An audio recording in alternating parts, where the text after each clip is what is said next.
शाम के वक्त अंतिम संस्कार करने वाला पंडित सोमनाथ जब दिन भर जली सारी चिताओं की राख बटोर शमशान घाट के बाहर जा रहा था, तभी उसे शमशान घाट के गेट के कोने में एक औरत बड़ी बदहाल में बैठी हुई दिखी। दरअसल सोमनाथ कई दिन से उस औरत को वहां पर बैठा हुआ देखता आ रहा था और आज भी जब वो उसे नजरअंदाज करने जा ही रहा था, तभी उसका मन हुआ कि क्यों ना आज वो रुककर उस औरत से बात करे, उसके इस हाल की वजह जाने।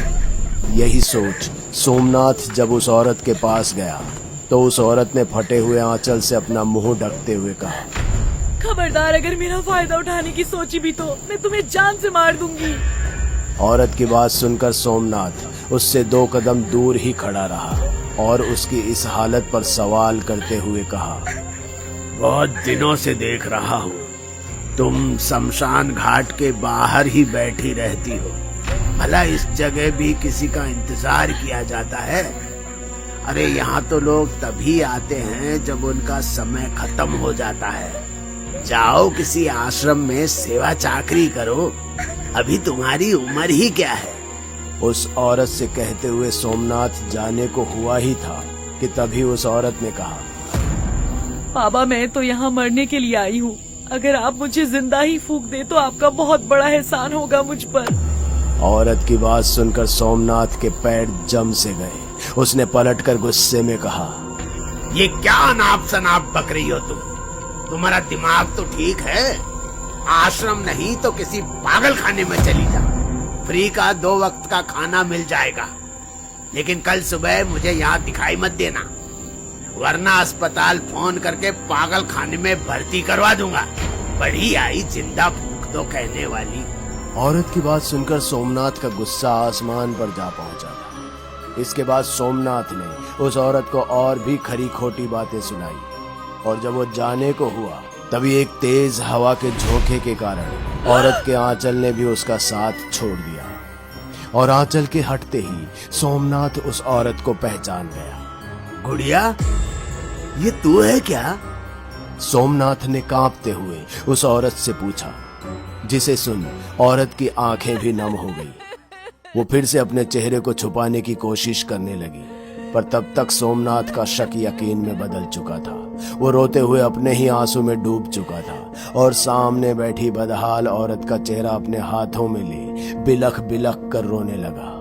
सोमनाथ को इस तरह रोता देख वो औरत भी सोमनाथ के गले लगकर खूब जोर जोर से रोने लगी थी और दुख के सागर में डूबते हुए बस इतना ही कहा, हाँ बाबा, मैं आपकी गुड़िया।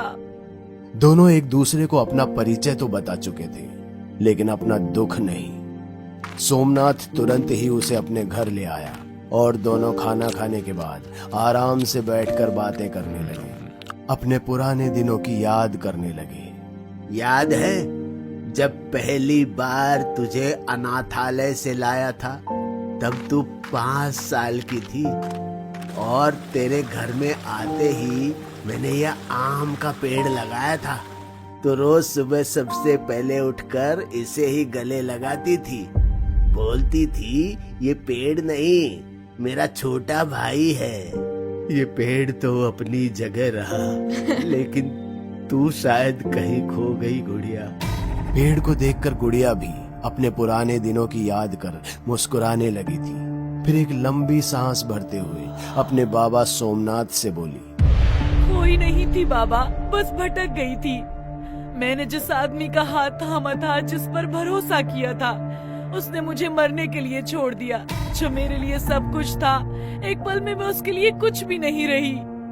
बाबा से कहते हुए गुड़िया का चेहरा उदास हो गया था। इस पर सोमनाथ ने गुड़िया से पूछा, क्या हुआ था? अचानक से तू कहाँ चली गई थी और क्यों? बाबा का सवाल सुनकर गुड़िया ने अपने पुराने 5 सालों को याद करते हुए कहा, बाबा, कॉलेज में मुझे एक लड़के से प्यार हो गया था। राजीव नाम था उसका। बहुत बार सोचा कि आपको उसके बारे में बता दूं, लेकिन कभी हिम्मत ही नहीं हुई और इस पर मेरे से सबसे बड़ी गलती हो गई। बाबा, मैं शादी से पहले पेट से हो गई थी, माँ बनने वाली थी। मुझे दुनिया का डर सताने लगा था। लोग आपकी बदनामी करते, कहते एक आदमी ने एक अनाथ लड़की को अपने दिल में जगह दी और उस लड़की ने अपने ही बाप के चेहरे पर कालिक पोत दी। मैं जीते जी आपकी बदनामी होते हुए नहीं देख सकती थी, इसीलिए आपको बिना बताए घर छोड़कर चली गई। गुड़िया के माँ बनने की खबर सुनकर सोमनाथ को धक्का लगा था, पर उसने कुछ भी नहीं कहा। बस चुपचाप वो उसकी बात सुनता रहा। मैंने घर छोड़ दिया और किसी तरह राजीव को मनाकर उससे शादी कर ली और कॉलेज के आधे में ही उसके घर पुणे चली गई। मुझे लगा था कि शायद उसके घर वाले मुझे अपनाएंगे नहीं, लेकिन ऐसा नहीं हुआ। राजीव के घर वालों ने मुझे बहुत प्यार दिया, अच्छे से रखा, लेकिन मेरे घर में कदम रखते ही उस घर का विनाश शुरू हो गया।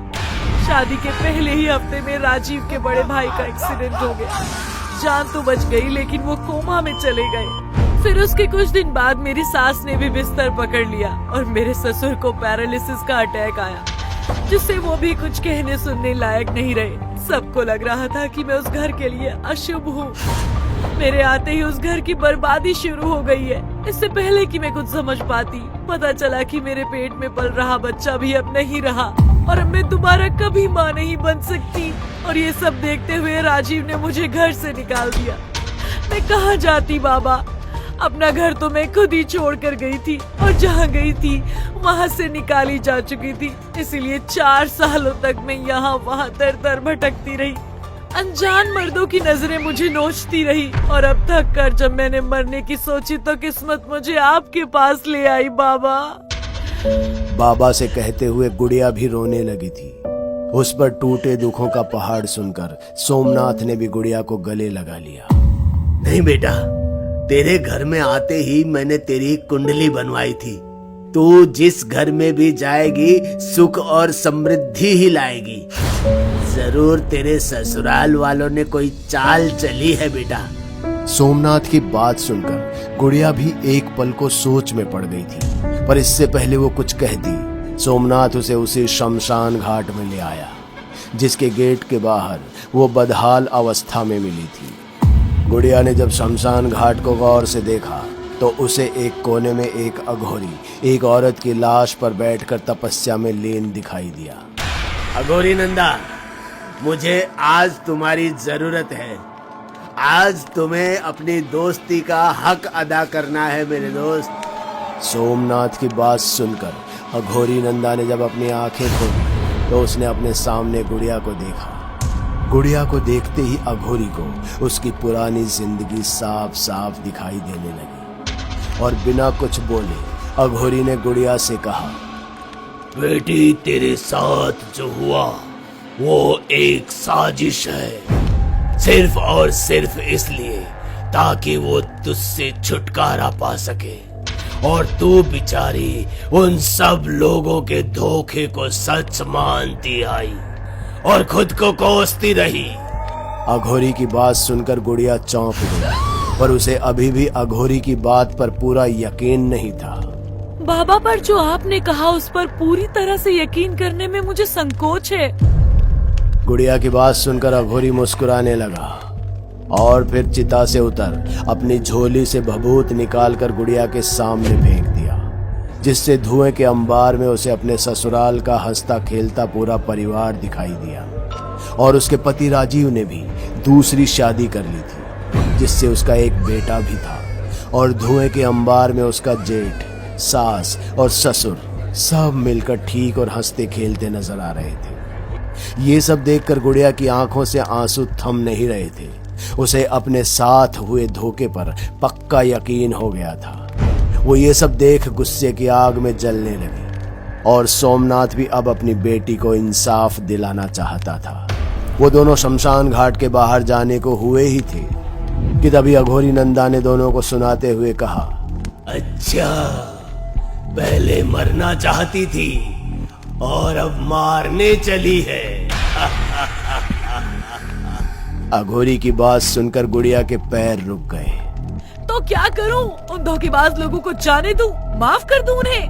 नहीं, बिल्कुल नहीं। मैंने तो कभी ऐसा नहीं कहा। मैं तो बस इतना चाहता हूँ कि जो अशुभ का कलंक उन्होंने तुझ पर लगाया है उन्हें तुम सच करके दिखा दो, मेरी शिष्या बन जाओ।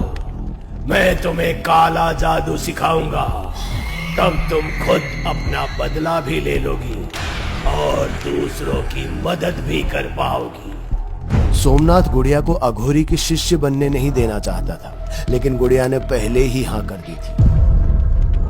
अगले ही दिन से गुड़िया अघोरी के साथ उसकी शिष्य बन उससे काला जादू सीखने लगी और महज कुछ ही महीनों बाद गुड़िया भी काला जादू अच्छे से करना सीख चुकी थी। वो बिना एक पल देर किए सीधा अपने ससुराल पहुंच गई। ससुराल वाले भी उसे देखकर चौंक गए थे, क्योंकि सबको यही लग रहा था कि गुड़िया शायद अब तक मर चुकी होगी, पर वो तो बिल्कुल सही सलामत अपने पैरों पर खड़ी उनसे बदला लेने आई थी। सुमन, तुम यहाँ क्या कर रही हो?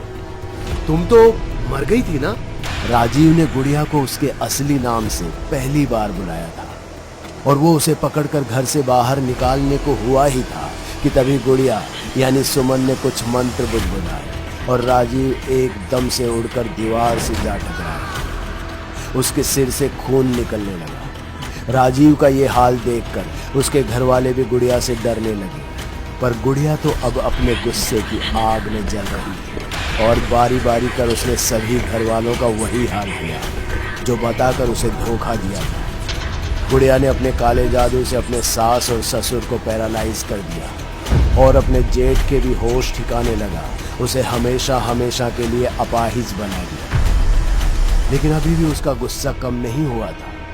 वो राजीव को जान से मारने उसकी तरफ बढ़े चली जा रही थी। तभी राजीव की नई पत्नी अपनी गोद में बच्चा लिए गुड़िया से अपने पति की जान की भीख मांगने लगी। गोद में पड़ा बच्चा घर में हुए हादसे से जोर जोर से रो रहा था, जिसकी आवाज सुन गुड़िया अपने आप ही शांत हो गई। रोते हुए बच्चे को देख गुड़िया की आंखें भी नम हो गई थी। उसने बच्चे के सिर पर हाथ फेरा और उल्टे पैर वापस अपने बाबा सोमनाथ के घर आ गई। गुड़िया ने राजीव के परिवार का कहा सब सच कर दिया था और अपने पूरे जीवन को अघोरी नंदा की सेवा में लगा दिया और एक अघोरी बनने की राह पर चल दी।